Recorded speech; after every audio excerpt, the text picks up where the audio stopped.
13 থেকে 17 বছর বয়সের টিনেজাররা on an average 3 to 4 hours social মিডিয়াতে থাকে। চিন্তা করে দেখেন যে প্রতিদিন যদি 3 থেকে 4 ঘন্টা হয়, বছর শেষে গিয়ে ইটস মোর দ্যান 1200-1500 আওয়ার্স। 1000 ঘন্টার কম সময়ে একজন একটা মাস্টার্স ডিগ্রি করতে পারে। 1000 ঘন্টার কম সময়ে একজন একটা ল্যাঙ্গুয়েজে ইন্টারমিডিয়েট লেভেল প্রফিসিয়েন্সি আর্ন করতে পারে। 1000 ঘন্টায় একজন মার্শাল আর্টসে একেবারে ব্রাউন বেল্ট স্টেজে চলে যেতে পারে। তো 1000 ঘন্টা একটা খুব বড় সময়। এই সময়টুকু মানুষ যদি কোনো কিছুর পিছনে ইনভেস্ট করে, সে অনেক স্কিল অ্যাকোয়ার করতে পারে। কিন্তু আজকে আমাদের ইয়াং জেনারেশন এই পুরো এত বড় একটা সময় স্পেন্ড করছে যে সোশ্যাল মিডিয়াতে স্ক্রল করে। লিটারালি আমরা যদি সোশ্যাল মিডিয়ার টাইমটা আমাদের ইয়াং জেনারেশন দিত, 1 বছরে একটা টিনেজার ফার্স্ট ইয়ারে অ্যারাবিকে ইন্টারমিডিয়েট এক্সপার্টাইজ হতো, সেকেন্ড ইয়ারে গিয়ে সে মার্শাল আর্টসে ব্ল্যাক বেল্ট পেতো, থার্ড ইয়ারে গিয়ে সে ফুটবলে কম্পিটিটিভ স্কোর স্কিল অ্যাচিভ করতো, ফোর্থ ইয়ারে গিয়ে সে হয়তো দেখা যেত একটা ব্যাচেলার্স ডিগ্রি বা হাফ করে ফেলেছে, কারণ that's not all you need for 1000 hours of effort.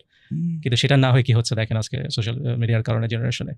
তো আমাদের জেনারেশনটাকে আমি বলি যে আমরা ইন্টেলেকচুয়াল প্যারালাইসিসে চলে গেছি সোশ্যাল মিডিয়ার কারণে। এই যে আমরা সোশ্যাল মিডিয়াটা আমরা বুঝতেছি যে সোশ্যাল মিডিয়াটা অনেকে যে হ্যাঁ এটা অনেকটা মানে যে আমরা স্ক্রোল করি বা স্ক্রিন টাইম অনেক বেশি, এই যে আমরা অনেক সময় যেটাকে বলে ডুম স্ক্রোলিং বলে, যে দেখতে আসি অ্যালগরিদমটাকে কিভাবে সাজানো হয়েছে ভাই, বা সাজানো হয় যাতে করে একটা মানুষ একদম হুকড হয়ে থাকে স্ক্রিনে। এই বড় কোম্পানিগুলো খুবই হাইলি পেইড সাইকোলজিস্টদেরকে নিয়ে এসেছিল যে কিভাবে একটা অ্যালগরিদম বানানো যায় যেন আমরা হিউম্যান সাইকোলজিকে এক্সপ্লয়েট করে মানুষকে এডিক্টেড করে ফেলতে পারি। কারণ যত সময় তারা তাদের অ্যাপে মানুষকে ধরে রাখতে পারবে, তত তাদের রেভিনিউ। একটা মানুষ 1 ঘন্টা জায়গায় যদি 1 ঘন্টা 10 মিনিট করাতে পারে তাহলে 1 বিলিয়ন মানুষকে এক্সট্রা 10 মিনিট তাদের অ্যাপে ধরে রাখতে পারলে তাদের অ্যাটলিস্ট $4-5 বিলিয়ন রেভিনিউ বেড়ে যাবে। তো এই কারণে তারা যত খরচ করা দরকার, এই সোশ্যাল মিডিয়ার হোম ফিড অ্যালগরিদম হচ্ছে একটা $1 বিলিয়ন প্রজেক্ট প্রত্যেকটা সোশ্যাল মিডিয়ার জন্য। এর পিছনে তারা এনলেস অ্যামাউন্টের মানি স্পেন্ড করেছে, কারণ এটি তাদের মেইন রেভিনিউ সোর্স। যেভাবেই হোক মানুষকে আরও কিছু সময় ধরে রাখতে হবে, যত ধরে রাখা যাবে তত কোম্পানিগুলো প্রফিটেবল হবে। এবং এর জন্য এরা অনেক ডার্টি ট্যাকটিক্স ইউজ করে। আপনারা দেখবেন যে টেক্সট পোস্ট হয়তো 2টো দেখাবে, তারপরে একটা ছবি বা ভিডিও নিয়ে আসবে যাতে আপনার অ্যাটেনশন চলে যেতে না হয়, আপনি যেন অন্য কিছু চিন্তা করে আবার অন্যদিকে চলে না যান। সাথে সাথে একটা ছবি বা ভিডিও দেখিয়ে দিবে, আপনি আটকে যাবেন, কারণ ছবি এবং ভিডিও মানুষের ব্রেনকে হুক করে ফেলে। কারণ আপনারা তো জানেন যে ডোপামিন যেটাকে বলে, যে আমরা যত বেশি স্টিমুলেশন দেখবো তত আমাদের ব্রেনে ডোপামিন রিলিজ হবে এবং আমরা তত বেশি এডিক্টেড হয়ে যাবো ওটার প্রতি।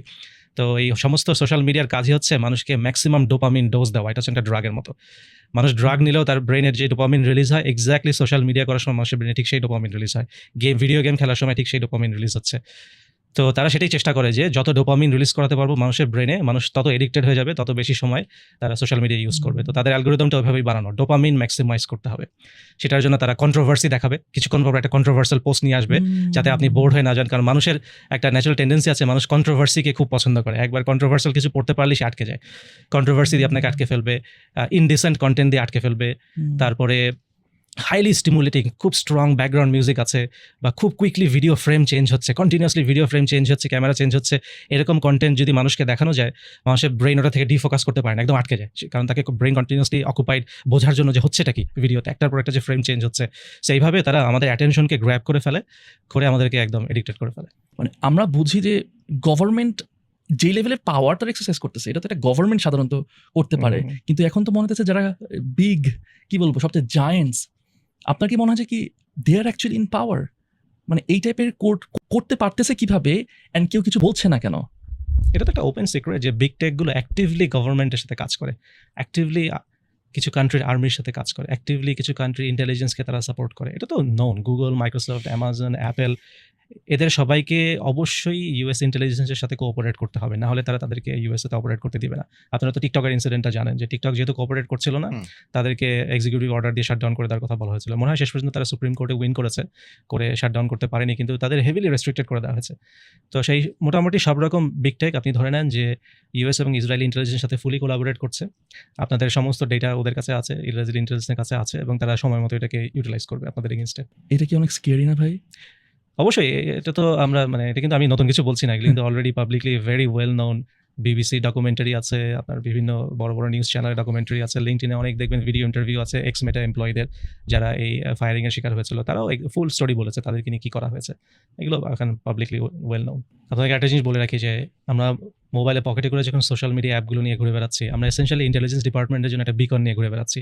এটা থেকে তারা জানে আমি কোথায় যাচ্ছি, আমি কোন কোন ওয়েবসাইটে যাই। তো আপনার রিসেন্টলি দেখেছেন যে মেটা ট্র্যাক করতো ব্রাউজারে কে কোন ওয়েবসাইটে যাচ্ছে, এটা ফেসবুক অ্যাপটা ট্র্যাক করতো। কোন ওয়েবসাইটে যাচ্ছি তারা সব কিছু ট্র্যাক করতো, আমি কোন লোকেশনে আছি সেটা তারা সব কিছু ট্র্যাক করছে। অনেক সময় তারা সাইলেন্টলি অডিও রেকর্ড করে, হয়তো আমাদের কনভারসেশন এখন রেকর্ড করে স্যাম্পল নিয়ে পাঠানো হচ্ছে। তারপরে ফেসবুকে কোথায় গিয়ে আমি কি পোস্ট করছি, কাকে কি কমেন্ট করছি, এগুলো তো সব কিছু তাদের কাছে আছে। আমরা লিটারালি পকেটে করে ইন্টেলিজেন্স ডিপার্টমেন্টগুলোর জন্য যা যা দরকার সাথে নিয়ে ঘুরে বেড়াচ্ছি। তাদের আর কিছুই দরকার নেই, এই জাস্ট সোশ্যাল মিডিয়া অ্যাপগুলো থাকলেই হলো। তার মানে আপনি যদি এমন কিছু করেন যেটা তাদের মানে পছন্দ না, মানে এমন কিছু করলেন যেটা হইতেছে না, এটা আপনি কিন্তু তাদের হয়তো ফিলোসফি, এজেন্ডা, মানে হোয়াট এভার ইট ইজ, এর এগেনস্টে গেলে okay we gonna crack down on you, ব্যাপারটা হ্যাঁ, এরকম তারা হচ্ছে। এআই কে বলবে যে আপনার এগেইনস্টে এমন কিছু এভিডেন্স খুঁজে বের করতে যেটা দিয়ে আপনাকে ব্ল্যাকমেইল করা যাবে। ইয়েস, দেখা যাবে যে আপনার ফোনে আপনার ওয়াইফের সাথে সিক্রেট মোমেন্টে ফোনটা পাশে ছিল, তার একটা ছবি তুলে ফেলেছে, সেটা নিয়ে তারপরে আপনাকে ব্ল্যাকমেইল করবে। স্নোডেনকে যেটা করেছে, স্নোডেনের যে কম্পিউটারটা ছিল, ওই কম্পিউটারে রিমোটলি কিছুক্ষণ পর ছবি তুলতো, সো তার এবং তার ওয়াইফের পার্সোনাল মোমেন্টের ছবি তুলেছে, সেগুলো দিয়ে তাকে ব্ল্যাকমেইল ভাই করেছে। একটু স্নোডেন সম্বন্ধে একটু অডিয়েন্সকে যদি স্নোডেন হচ্ছে ও একজন খুব বড় লেভেলের অ্যাক্টিভিস্ট ছিল আর কি। সে ইউএস যে এফবিআই, সিআইএ যে মাস স্কেলে সার্ভেলেন্স করতো, মানুষের কম্পিউটারগুলোতে রিমোটলি ঢুকে ছবি তুলতো, মোবাইল ফোনে রিমোটলি ইনজেক্ট করে ছবি তুলতো, পলিটিক্যাল পার্টিগুলোকে যে তারা এরকম সিক্রেট মোমেন্টের ছবি তুলে তারপরে ব্ল্যাকমেইল করতো তাদেরকে দিয়ে কাজ করানোর জন্য। এটা স্নোডেন প্রথম পাবলিকলি রিলিজ করে দেয়। প্লাস যে ইরাকের যুদ্ধে যে ভিডিও ফুটেজগুলো কালেক্ট হয়েছিল, যেখানে দেখা গেছিল যে ইউএস আর্মি সোলজাররা সমস্ত রুল ব্রেক করে শুটিং করেছে, বম্বিং করেছে, ওই এভিডেন্সগুলো তার কাজের কারণেই বের হয়ে আসছিল। তো এই কারণে তো আপনারা বোধহয় ডকুমেন্টারিতে দেখেছেন যে স্নোডেনের উপরে কী পরিমাণে ডিফিকাল্ট সাপ্রেশন হয়েছে, এবং তাকে ওইভাবে ব্ল্যাকমেইল করা হয়েছে যে তার ফোনও বা তার কম্পিউটারও রিমোটলি যখন ট্রিগার ক্যামেরা অন করে করে তাদের পার্সোনাল ইন্টিমেট মোমেন্টের ছবি তুলে সেটা দিয়ে তাদেরকে ব্ল্যাকমেইল করা হয়েছে। একটা ফোন মানে আসলে তো সারাক্ষণই সাথে থাকে, ঘুমের আগেও কাছে রাখা হচ্ছে, ওয়াশরুমে নিয়ে যাওয়া হচ্ছে, যেটা করে না, আমি আপনাদেরকে খুব সাবধান করে হ্যাঁ। দিচ্ছি যে আপনারা কেউ বাথরুমে কখনো 3টা ক্যামেরা নিয়ে যান না। চিন্তা করে দেখেছেন কখনো বাথরুমে 3টা ক্যামেরা নিয়ে যাচ্ছেন? আপনাদের বেডরুমে বিছানার পাশে 3টা ক্যামেরা রেখে দিয়েন না, কি বলেন ভাই? হ্যান্ড মাইক্রোফোন সহ।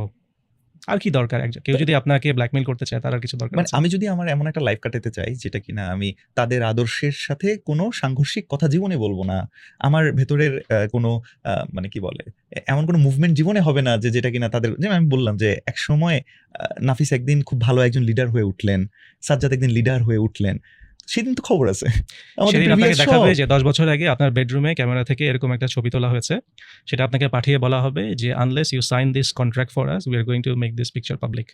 আপনি তখন কি করবেন? ব্ল্যাকমেইল ভাই। এবং- এভাবেই তো পলিটিশিয়ানদের ব্ল্যাকমেইল করা এবং হয়। এই যে আমরা এবং যে এটা তো মানে ওপেন সিক্রেট। আপনি যদি ইউএস এর টপ পলিটিশিয়ানগুলো দেখেন, ইউএস কেন, ইউরোপিয়ান টপ পলিটিশিয়ানদের যদি দেখেন যে তাদের সবারই ডার্ক ব্যাকগ্রাউন্ড আছে, তাদের সবারই বিভিন্ন রকম সেক্সুয়াল স্ক্যান্ডাল আছে, সেগুলো সব এভিডেন্স তো ইন্টেলিজেন্সের কাছে আছে। হুম। তারা তো এই এভিডেন্সগুলো দিয়ে বার্গেইন করে এক কান্ট্রির সাথে আরেক কান্ট্রি।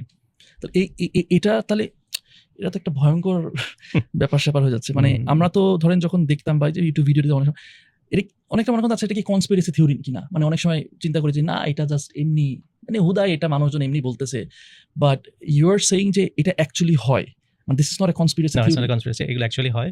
এগুলো অলরেডি অনেক ওয়েল নোন চ্যানেলে, বিবিসিতে, সিএনএনে বড় বড় এসে ডকুমেন্টারি হয়েছে, ডকুমেন্টারি করে দেখানো হয়েছে এগুলো কিভাবে হয়। তার মানে আমার এই ক্যামেরা থেকে they can capture, sorry No, any of Front, back, the যে কোনো front, camera. back, Doesn't matter. any of the cameras. Not only microphone yours. দিয়ে যে কোনো Come on, সময় not record only করছে। yours. তোরটা করা লাগবে না তো, আমি তো তোর পাশে আছি।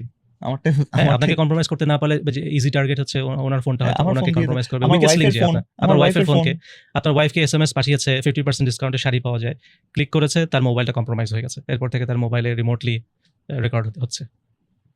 বাঁচার উপায় কি ভাই? খুবই ডিফিকাল্ট। ওরা এখন এত স্মার্ট হয়ে গেছে যে জেনারেল পিপলদের জন্য বাঁচার কোনো উপায় নেই। আমরা যারা হয়তো খুব টেক নিয়ে নলেজ আছে, আমরা হয়তো অনেক পড়াশুনো করে তাদের সমস্ত ট্যাকটিক্সগুলো লার্ন করে চিন্তা করে দেখতে পারি যে কিভাবে নিজেদেরকে বাঁচাতে পারি, কিন্তু এছাড়া বাঁচার কোনো উপায় নেই। এটা খুবই ডিফিকাল্ট।